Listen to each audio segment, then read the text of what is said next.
Shalom semua, saudara-saudaraku yang dikasihi Tuhan, apa kabar? Semua diberkati? Amin. Haleluya. Mari sama-sama kita mau katakan Tuhan Yesusku dahsyat. Oke, sebelum kita mendengarkan firman Tuhan, mari kita mau datang ke hadapan Tuhan. Kita mau menyembah Dia, sembah Dia dengan segenap hati, dengan segenap jiwa, dan dengan segenap kekuatan kita. Amin. Mari kita berdoa. Tuhan Yesus kami yang baik, sungguh kami bersyukur Tuhan untuk kesempatan hari ini. Terima kasih Tuhan Yesus kami yang baik untuk hidup ini. Semua karena kemurahan-Mu, semua karena anugerah-Mu. Kami boleh menikmati berkat-berkat-Mu Tuhan sampai hari ini. Tuhan, saat ini kami rindu. Kami rindu Tuhan untuk menyembah, memuji-Mu. Bertatalah Tuhan Yesus di atas segala puji-pujian kami. Roh Kudus, urapi kami, berkati ibadah ini. Terima kasih Bapa, hanya di dalam nama Yesus kami telah mengucap syukur dan berdoa. Haleluya. Amin.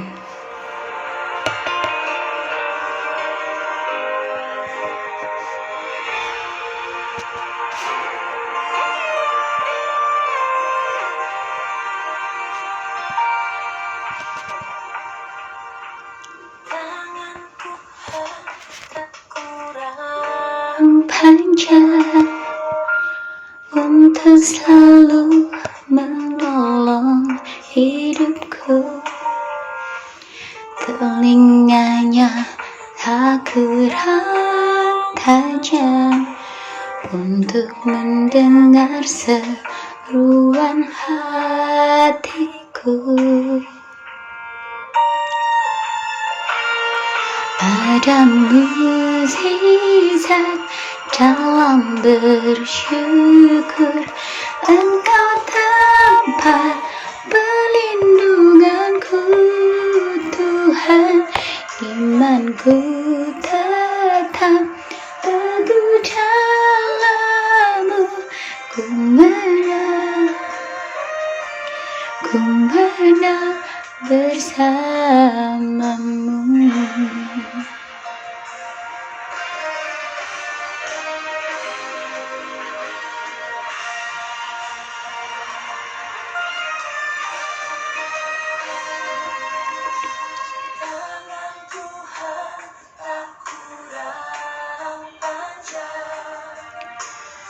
Untuk selalu menolong hidupku. Telinganya akurat tajam untuk mendengar seruan hatiku. Ada mukjizat dalam bersyukur. Engkau tempat perlindunganku Tuhan. Imanku tetap teguh dalam-Mu. Ku menang bersama-Mu.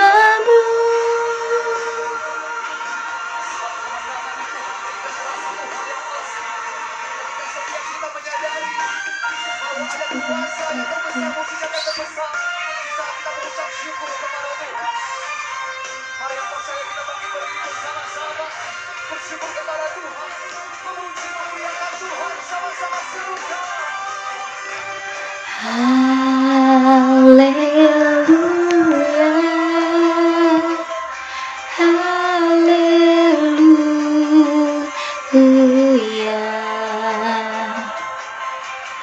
haleluya, haleluya.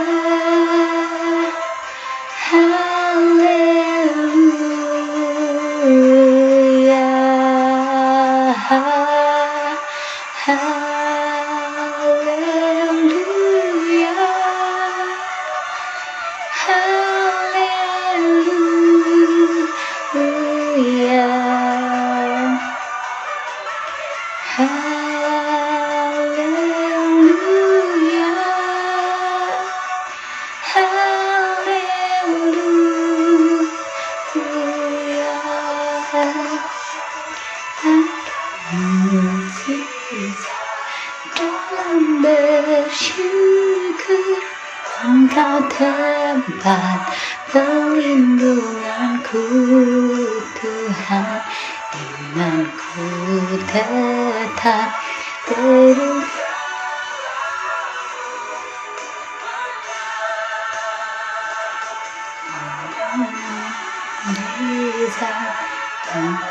Bersyukur Engkau tepat perlindunganku Tuhan, imanku tetap teguh dalam-Mu, ku menang.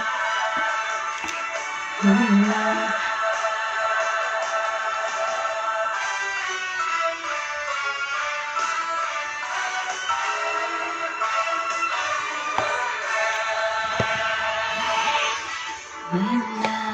bersamamu.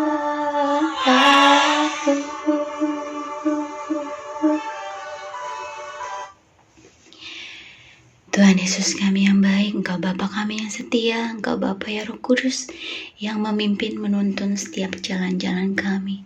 Sungguh Tuhan, penyertaan-Mu sempurna, pertolongan-Mu tidak pernah terlambat. Terima kasih untuk kesehatan, kekuatan, keadaan kami yang baik sampai hari ini.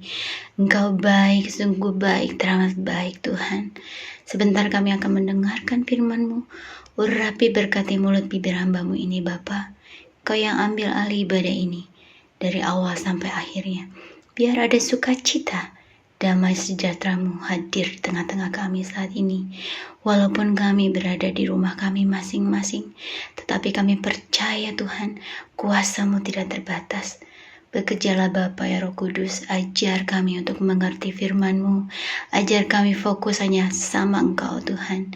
Hanya di dalam nama-Mu kami telah mengucap syukur dan berdoa. Haleluya. Amin. Amin. Amin. Shalom, shalom semua. Happy Sunday everyone. Selamat beribadah dan tetap semangat ya. Tidak terasa hampir 2 bulan kita tidak bertemu dan beribadah sama-sama. Jujur saya kangen banget. Kita berdoa ya, semoga ini semua cepat berlalu dan pastikan kita bisa berkumpul kembali. Amin. Puji syukur saya mendapat kesempatan untuk sharing tentang kebaikan Tuhan. Mari yuk kita siapkan hati. Firman Tuhan hari ini saya beri judul Ada Mujizat Dalam Bersyukur. Haleluya. Mari kita buka di Tesalonika 5 ayat ke-18. Firman Tuhan berkata, mengucap syukurlah dalam segala hal, sebab itulah yang dikehendaki Allah di dalam Kristus Yesus bagi kamu, bagi saudara dan saya. Amin. Ada 3 poin yang saya catat di sini yang saya mau bagikan. Yang pertama adalah janganlah jemu-jemu berbuat baik. Kedua, janganlah jemu-jemu berkata baik. Janganlah jemu-jemu berlaku baik. Oke, kita bahas yang pertama. Kita buka di Galatia 6 ayat yang ke-9. Firman-Nya berkata, janganlah kita jemu-jemu berbuat baik. Ayo kita mau menabur di ladangnya Tuhan. Tuhan Yesus mengajarkan kita semua untuk tidak khawatir dengan keadaanmu atau hidupmu. Walaupun keadaan kondisi situasi saat ini sangatlah sulit, dialami dan dirasakan banyak orang. Dampak dari COVID-19 ini yang pasti ketakutan, kekhawatiran, berita-berita buruk yang terjadi setiap hari, yang terpapar COVID lah, kematian, yang kehilangan anggota keluarga, yang bisnisnya terpuruk, yang kehilangan pekerjaan dan lain-lain. Janganlah kita menjadi lemah, takut dan gentar, apalagi imanmu goyah. No. Ingatlah selalu satu hal yang Tuhan Yesus ajarkan di 2 Korintus 4 ayat yang ke-14. 2 Korintus 4 ayat yang ke-14, saudara. Mari kita bacakan bersama-sama. Sebab kami tidak memperhatikan yang kelihatan, melainkan yang tidak kelihatan. Karena yang kelihatan adalah sementara, sedangkan yang tidak kelihatan adalah kekal adanya. Amin. Tetap percaya, tetap berdoa, tetap bersyukur, bangkitkan jiwamu, tetap semangat memuji Tuhan. Percayalah, ada kuasa di dalam pujian. Mari kita mau fokus dengan apa yang Tuhan mau kita lakukan dan perbuat bagi pekerjaannya. Kita mau lihat di Matius 5 ayat ke-13 dan 16. Kita ingat apa isinya? Saudara dan saya adalah garam dan terang dunia. Yang ke-16 katakan, demikianlah hendaknya terangmu bercahaya di depan orang, supaya mereka melihat perbuatanmu yang baik dan memuliakan Bapamu di surga. Kita mau garis bawahi kata perbuatan baik. Perbuatan baik seperti apakah yang menyenangkan hati Tuhan? Yang berkenan di hadapannya adalah peduli dengan sesama, berbagi kasihnya Tuhan. Kita mau buka lagi firman Tuhan di Matius yang ke-25 ayat yang 31 sampai 40. Itu judul perikomnya adalah penghakiman terakhir. Saya bacakan. Apabila anak manusia datang dalam kemuliaannya dan semua malaikat bersama-sama dengan dia, maka dia akan bersemayam di atas tata kemuliaannya. Lalu semua bangsa akan memisahkan domba dari kambing. Ketika aku lapar, kamu memberi aku makan. Ketika aku haus, kamu memberi aku minum. Ketika aku seorang asing, kamu memberi aku tumpangan. Ketika aku telanjang, kamu memberi aku pakaian. Ketika aku sakit, kamu melawat aku. Ketika aku di dalam penjara, kamu mengunjungi aku. Maka orang-orang benar itu akan menjawab dia, katanya, Tuhan, bila manakah kami melihat engkau lapar dan kami memberi engkau makan, atau haus dan kami memberi engkau minum? Bila manakah kami melihat engkau sebagai orang asing dan kami memberi engkau tumpangan, atau telanjang dan kami memberi engkau pakaian? Bila manakah engkau sakit atau dalam penjara dan kami mengunjungi engkau? Dan lihat apa kata raja ini. Dan raja itu akan menjawab mereka, Aku berkata kepadamu, sesungguhnya segala sesuatu yang kamu lakukan untuk salah seorang dari saudaraku yang paling hina ini, kamu telah melakukannya untuk aku. Jadi saudara-saudara, inilah yang Tuhan mau. Dia mau kita menjadi berkat dan menjadi kepanjangan tangan Tuhan, menabur di ladangnya Tuhan untuk berbagi kasih, peduli dengan sesama yang membutuhkan, saling menolong, menjadi berkat bagi keluarga kita masing-masing. Kebetulan saya mengikuti dan join di program peduli sesama di Indonesia di bawah naungan Yayasan Tangan Pengharapan. Ya, peduli sesama ini ada sejak terjadinya pandemi. Mereka bergerak untuk membantu orang-orang yang kehilangan pekerjaan dengan memberikan sembako, makanan siap saji, dan ada juga beberapa keluarga yang diberi uang cash, bahkan membantu banyak korban bencana alam. Jadi, mari kesempatan bagi kita semua untuk ikut ambil bagian. Jangan berdiam diri. Ayo beri yang terbaik buat pekerjaan Tuhan. Masih banyak orang-orang yang membutuhkan uluran tangan kita. Saya percaya semua kita adalah orang-orang yang diberkati Tuhan. Amin. Tuhan Yesus mengajarkan di Matius 6 ayat ke-20. Tetapi kumpulkanlah harta di surga.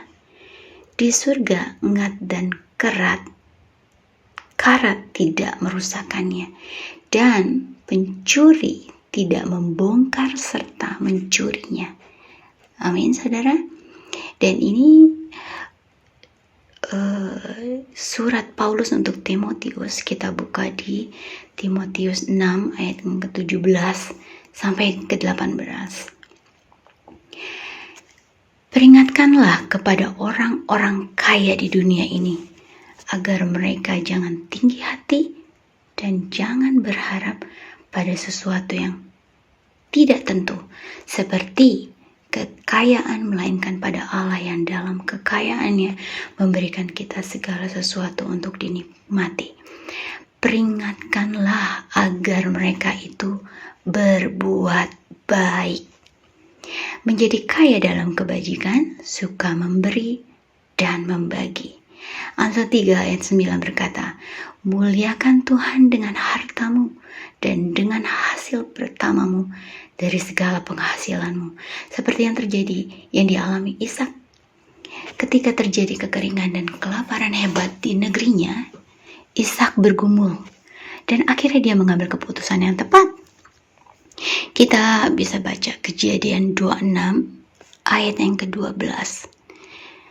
Firman-Nya mengatakan, maka menaburlah Ishak di tanah itu, dan dalam tahun itu juga ia mendapat hasil 100 kali lipat, sebab ia diberkati Tuhan, dan orang itu menjadi kaya, bahkan kian lama kian kaya, sehingga ia menjadi sangat kaya.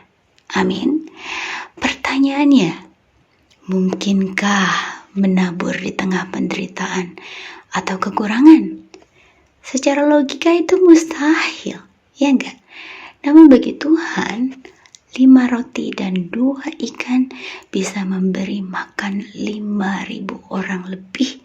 Bahkan janda Sarfat hanya dengan segenggam tepung dan sedikit minyak di rumahnya tidak habis di sepanjang musim kering. Ya, terus kenapa Ishak bisa melakukan itu? Karena dia tidak lagi memperhatikan yang kelihatan, melainkan dia percaya dengan yang tidak kelihatan. Dia hanya fokus sama Tuhan, bukan fokus dengan keadaan yang dia alami saat itu. Ayo, saudara, buka hatimu. Jangan keraskan hati. Milikilah ketaatan. Jangan berhenti menabur. Niscaya berkat-Nya dicurahkan atas kehidupan kita semua. Amin. Jadi kita mau belajar apa yang Tuhan mau ajarkan sama kita. Selain kita tidak lagi memperhatikan yang kelihatan, untuk keadaan ini, untuk pandemi ini, untuk berita-berita buruk, kekhawatiran, ketakutan, itu tidak membuat kita lemah. Kita tidak goyah, karena kita percaya Tuhan Yesus kita adalah jaminan hidup kita. Dia melindungi sebagai perisai, sebagai menara yang teguh. Mari, saudara, saya ada sedikit kesaksian. Semoga ini menjadi berkat bagi kita semua.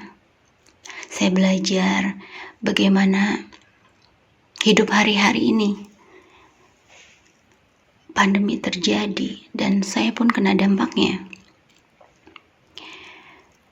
Saudara, ketika firman ini saya perkatakan dan saya percaya dan saya imani di Mazmur 37 ayat 25 sampai 26. Dikatakan, dahulu aku muda, sekarang telah menjadi tua, tetapi tidak pernah kulihat orang benar ditinggalkan atau anak cucunya meminta-minta roti. Tiap hari ia menaruh belas kasihan dan memberi pinjaman, dan anak cucunya menjadi berkat. Saya percaya ada belas kasihan Tuhan di setiap hari. Setiap hari Tuhan memberikan pinjaman, dan setiap hari Tuhan memberkati keturunan saya. Ini doa saya. Saya rindu pakai hidup. Saya rindu Tuhan pakai hidup saya menjadi berkat bagi kerajaan-Nya. Saudara, pada saat Tuhan taruh beberapa ayat firman Tuhan di hati saya yakin dan percaya pasti ada maksud dan tujuan Tuhan yang baik, yang Tuhan mau kerjakan dalam hidup saya. Dan ini ayat yang pertama kali saya dapat, yang Tuhan ajarkan sama saya. Dan saya sungguh bersyukur ya, Tuhan baik mau mengajarkan saya tentang di Matius 6 ayat 14. Dia katakan, ini bicara tentang pengampunan ya. Yang pertama, Tuhan mau mengajar saya untuk belajar mengampuni, melepaskan pengampunan, mengampuni sampai hari ini. Dan Tuhan setia. Tuhan menyatakan mujizat saat saya disembuhkan, saya diberkati Tuhan luar biasa. Dan yang kedua, Tuhan mengajar saya untuk menabur sampai hari ini. Ayat itu ada di Malaki 3 ayat yang ke-10. Itu berbicara tentang perpuluhan. Dan di Amsal 3 ayat yang ke-9 tentang buah sulung. Di Matius 25 ayat 31 sampai 40 tentang Tuhan mengajarkan tentang memberi, berbagi kasih dan peduli sesama. Tuhan setia. Dia adalah Allah yang selalu menepati janji-janjinya. Apa yang kita tabur di dalam Dia tidak akan sia-sia. Percayalah saudara. Dan yang terakhir di ayat ini, di Yesaya 60 ayat 1, firman-Nya berkata, bangkitlah, menjadi teranglah, sebab terangmu datang. Kemuliaan Tuhan terbit atasmu. Amin. Ini firman Tuhan yang menguatkan saya untuk kembali bangkit. Bangkit untuk pekerjaan Tuhan, bangkit untuk keluarga saya, bangkit untuk melayani sesama dan jadi berkat bagi banyak orang. Dan saya melihat Tuhan nyatakan mujizatnya hari-hari ini. Saya dipelihara Tuhan. Di saat saya mengalami pandemi, tangan Tuhan bekerja. Firman-Nya berkata di Filipi 4 ayat 19. Allahku akan memenuhi segala keperluanmu menurut kekayaan dan kemuliaan-Nya dalam Yesus Kristus. Amin. Jadi saya itu benar-benar gak bekerja, gak ada kerjaan. Kita di lockdown. Lockdown itu terjadi di area di mana saya tinggal juga. Jadi saya tidak bisa apa-apa. Ya kan? Saya usahakan untuk jualan. Tapi gak bisa drive juga. Karena kita ada aturannya untuk perjalanan cuma 5 km dari rumah untuk ke satu tempat. Ya kan? Kayaknya udah putus harapan gitu. Nah, di saat saya lagi begini, adalah khawatir. Ya, pasti ada. Karena saya berpikir gini loh, rent itu harus berjalan. Itu setiap minggu yang harus saya bayar. Belum lagi tagihan bulanan untuk internet. Itu harus. Gak bisa lari saya. Ya kan? Apalagi? Makan. Ya, makan bisa lah. Nasi sama ceplok telur gitu ya. Tapi Tuhan baik sih, gak sampai kayak gitu. Nah, saya saat lagi berdoa, doa saya itu cuma di Filipi 4 ayat 19 yang menguatkan saya dan saya percaya Allahku akan memenuhi segala keperluanku menurut kekayaan dan kemuliaan-Nya dalam Yesus Kristus Tuhan. Amin. Jadi harus percaya dan diimani. Bukan hanya cuma berkata-kata, tapi sebenarnya saya imani karena saya percaya.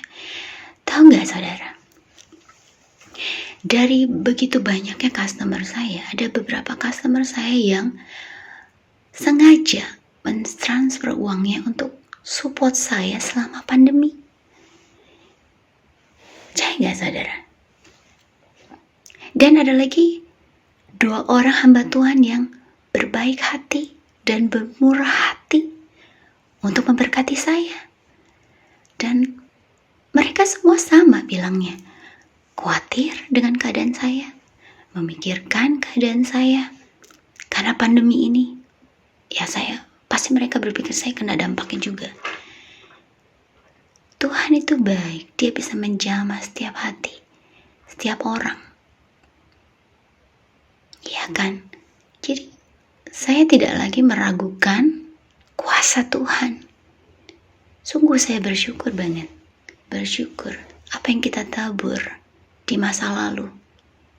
Saat ini kita menuai kebaikan dari Tuhan. Ini bukan karena saya yang baik.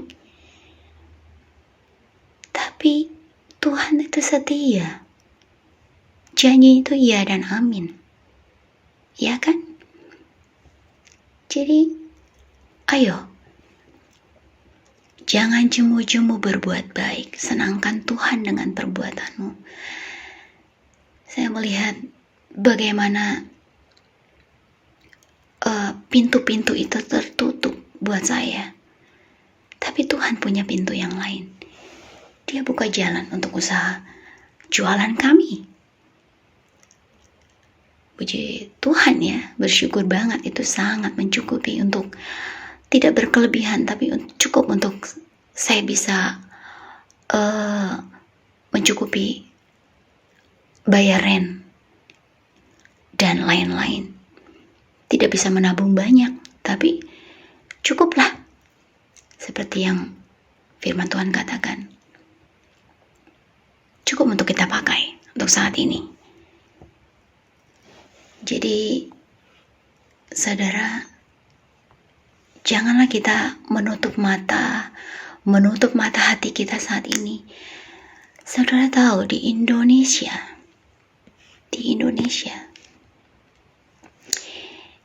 setelah adanya pandemi ini, saya mengikuti beritanya dari Peduli Sesama, bagaimana mereka sharing tentang hidup mereka setelah pandemi, yang tidak punya pekerjaan.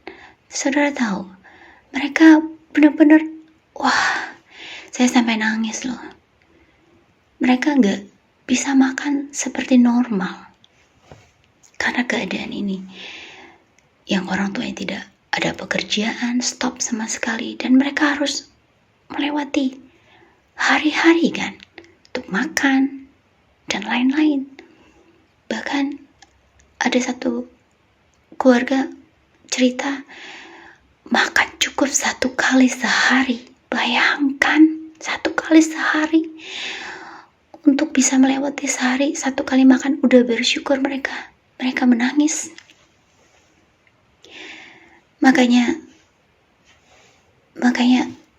saya mau menghidupi firman Tuhan yang Tuhan taruh di hati saya, untuk di ayatnya yang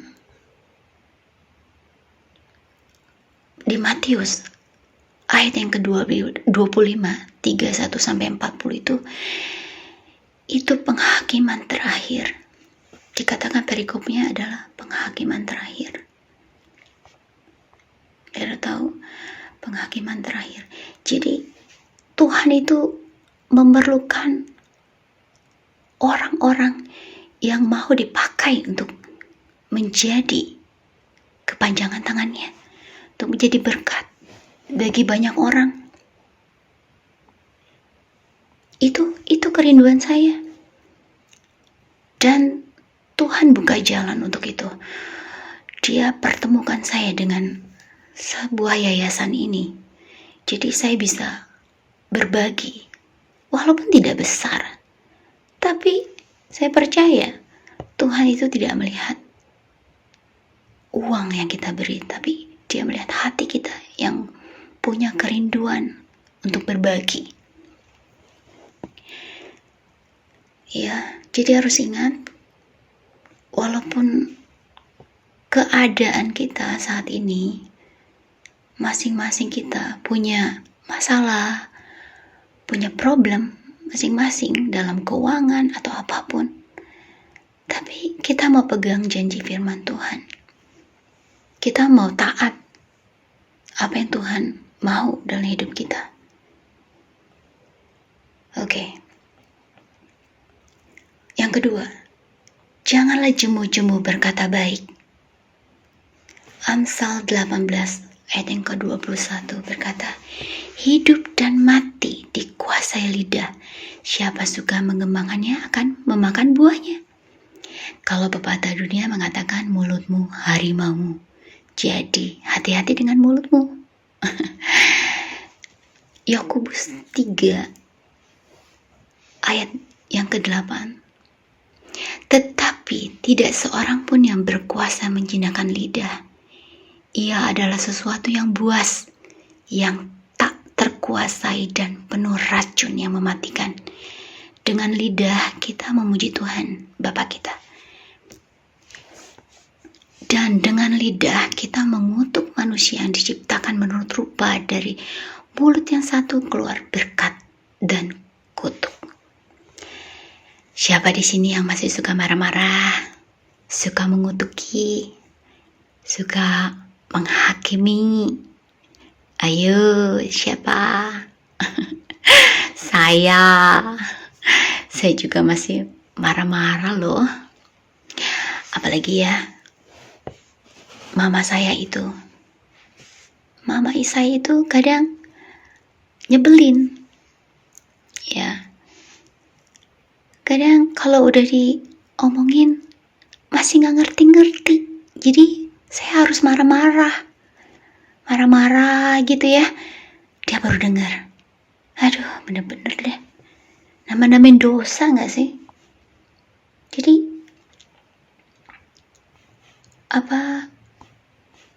lidah itu dikatakan berbahaya sekali. Saya mengalami bagaimana satu kali kemarahan saya itu sama seseorang levelnya tinggi. Saya tidak perlu berkata-kata kasar seperti apa. Ini nada saya tinggi aja sudah menyakiti hati dia. Dan saat saya marah, kata-kata yang keluar itu penghakiman. Saya menghakimi dia. Itu lewat telepon. Jadi pada saat saya marah, menghakimi dia, begitu menghakimi, itu kita cuma 5 menit on the phone. Dia tutup teleponnya karena dia gak mau dengar saya marah-marah. Tahu saudara apa yang terjadi? Saya mendapat kabar kalau yang saya marahin tadi itu, seseorang itu, dia mengambil keputusan untuk bunuh diri loh, saudara. Bayangkan, saya nggak kebayang dia sampai melakukan itu. Dia harus membenturkan kepalanya ke tembok, terus dia ambil gunting untuk menusuk nadinya sampai berdarah-darah. Bayangkan. Waduh. Ternyata perlindungan Tuhan sempurna. Tuhan baik. Masih menjaga dia, melindungi dia. Untuk tidak melakukan hal-hal yang buruk. Bersyukur masih ada seseorang yang di samping dia, yang mencegah dia untuk berbuat hal-hal yang buruk. Saya sampai syok dengarnya, gemetar. Saya bilang, Tuhan, ampuni saya, Tuhan. Saya nangis. Saya bilang, saya janji saya gak akan seperti itu lagi. Bayangkan kalau saya dengan kemarahan saya itu membuat orang itu meninggal. Waduh, saya nggak tahu lagi, saudara. Tapi puji Tuhan, Tuhan masih melindungi dan membuat saya sadar. Saya harus, padahal itu kesalahan bukan kesalahan saya, kesalahan dia, tapi Tuhan mengajarkan kita untuk rendah hati, untuk mengakui, meminta maaf. Walaupun hati saya berat, saya berkata, aduh Tuhan, gak mau enggak Tuhan, tapi gak bisa saudara, gak bisa. Saya tiba-tiba bisa SMS dia, saya minta maaf untuk semua yang saya sudah katakan sama dia. Kata-kata saya sudah menyakiti hati dia. Begitu. Akhirnya kita sudah tidak bicara lagi satu dengan yang lain. Ya, saya memaklumi karena mungkin dia masih belum bisa terima. Tapi saya bersyukur banget Tuhan Yesus baik. Dia mau menjaga orang yang saya kasihi. Padahal saya sudah melakukan yang tidak baik sama dia, memperlakukan dia tidak adil, menghakimi. Makanya lidah itu tidak bisa dikuasai.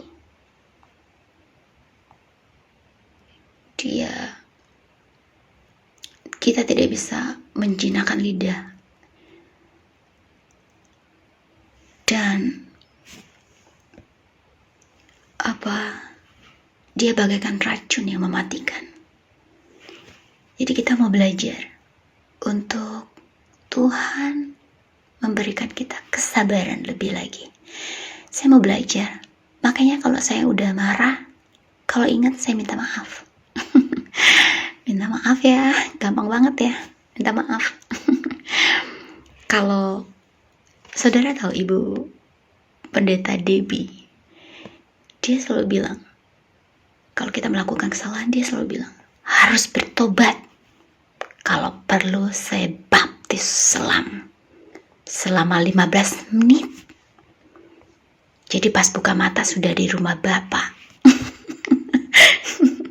Benar juga ya.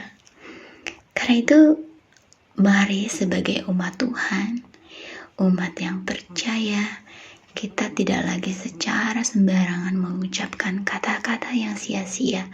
Sebab apa yang kita yakini dan ucapkan tidak saja membawa pengaruh terhadap keadaan jasmani kita, tetapi juga berpengaruh terhadap kehidupan rohani kita. Ayo kita belajar berpikir positif, berkata-kata positif, kata-kata yang membangun, saling memuji dengan yang lain, seperti di Amsal 16 ayat yang ke-24 berkata, perkataan yang menyenangkan adalah seperti sarang madu, manis bagi hati dan obat bagi tulang-tulang.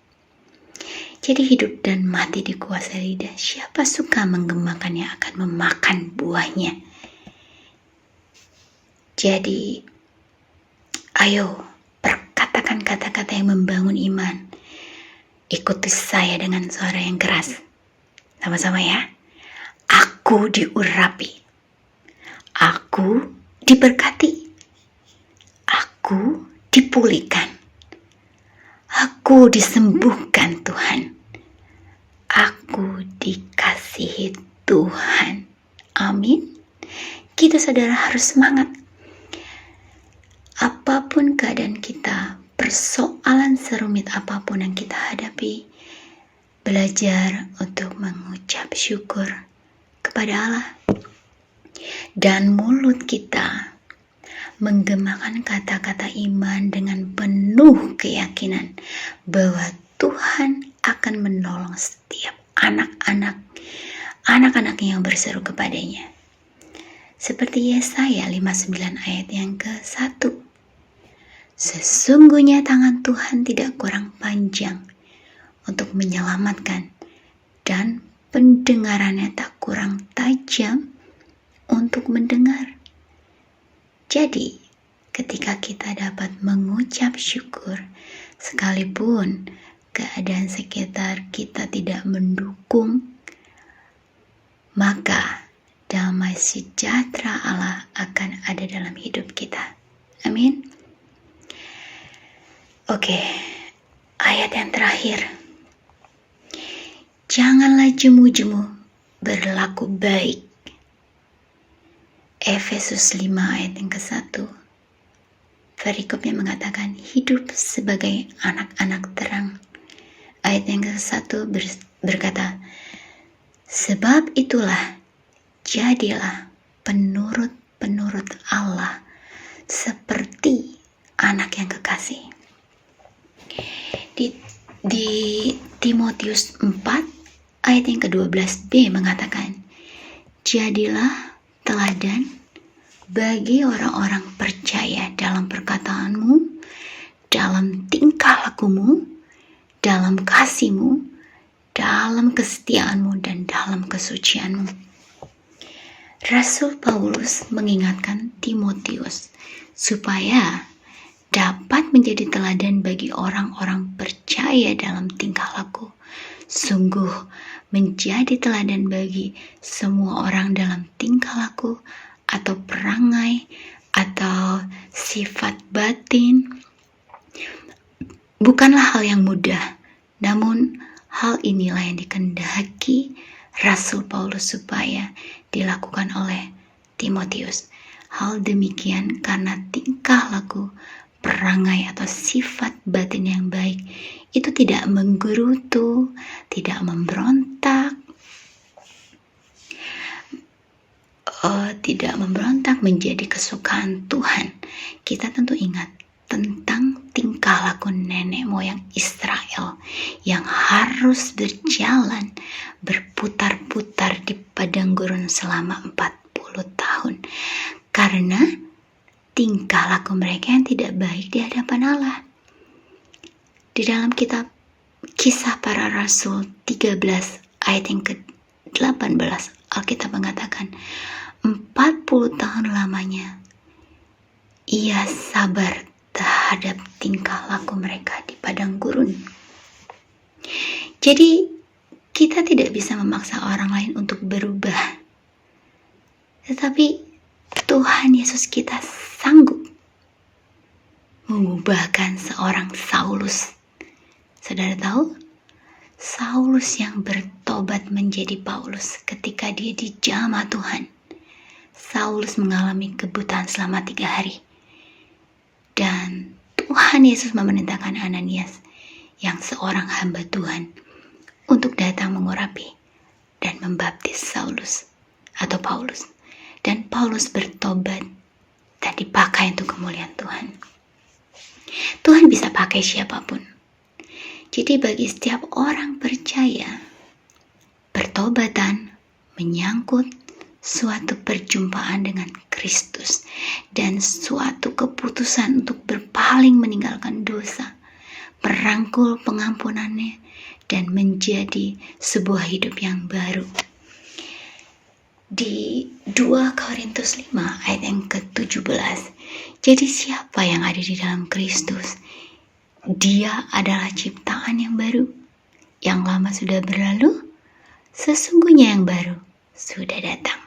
Di Kolose 3 ayat 10 mengatakan, dan telah mengenakan manusia yang baru, yang terus-menerus diperbaharui untuk memperoleh pengetahuan yang benar menurut gambar Khaliknya. Ketika saudara menyatakan iman dalam Kristus, dan Ia yang adil dan benar akan mengenakan manusia baru.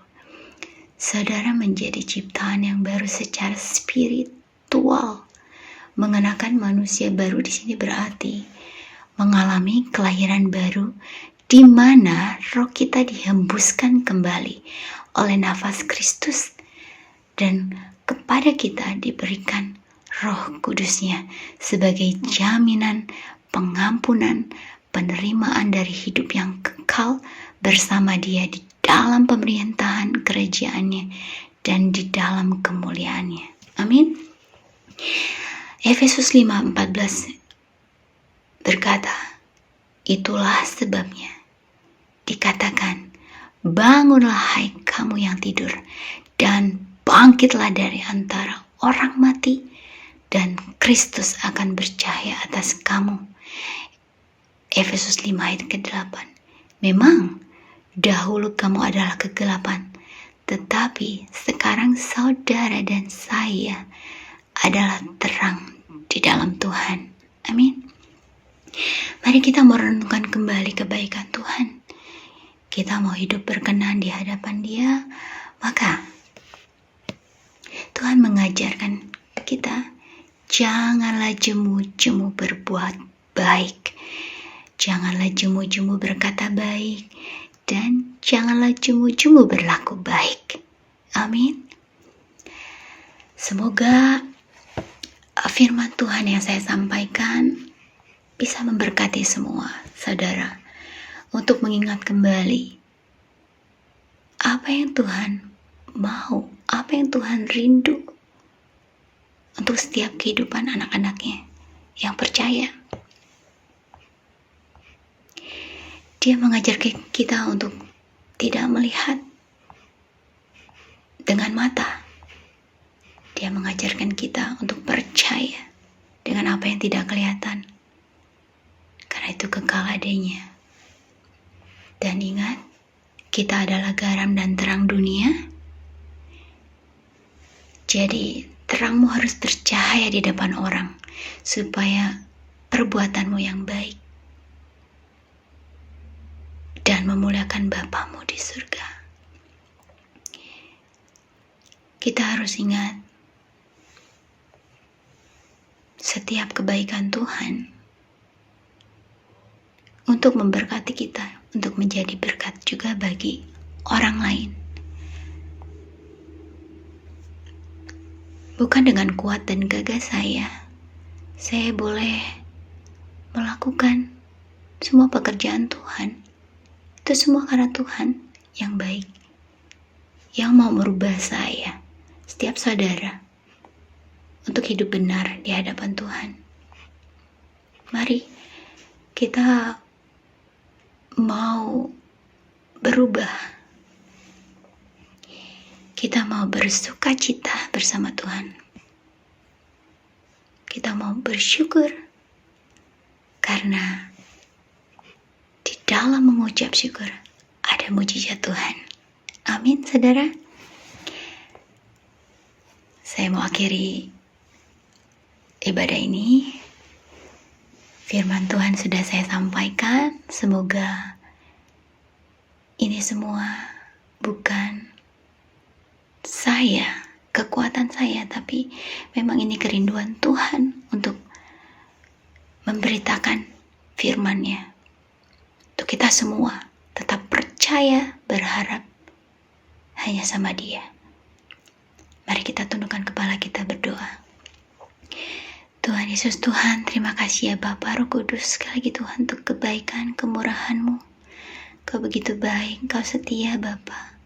Makasih Yesus untuk penyertaan-Mu yang sempurna untuk setiap kami. Kami boleh mengalami Engkau Tuhan. Mujizat-Mu boleh Kau nyatakan setiap hari untuk setiap kami. Kami boleh menghirup nafas kehidupan dari hari ke hari. Kami boleh mengalami Tuhan, merasakan berkat-berkat-Mu melimpah dalam hidup kami Tuhan. Jagai kami dari yang jahat, dari apapun Tuhan yang saat ini terjadi Tuhan. Untuk pandemi ini Tuhan, kami mau berdoa Tuhan, biar Kau turut campur tangan Tuhan, untuk mengubah semua ini menjadi kembali baik Tuhan. Sungguh kami bersyukur Tuhan, Engkau tempat kami berharap, Engkau pengharapan kami, Engkau yang kami andalkan Tuhan. Makasih Yesus kami yang baik. Makasih ya Bapa Roh Kudus. Ini kami hanya di dalam nama Yesus Kristus Tuhan, kami telah berdoa dan mengucap syukur. Haleluya. Amin. Tuhan Yesus memberkati.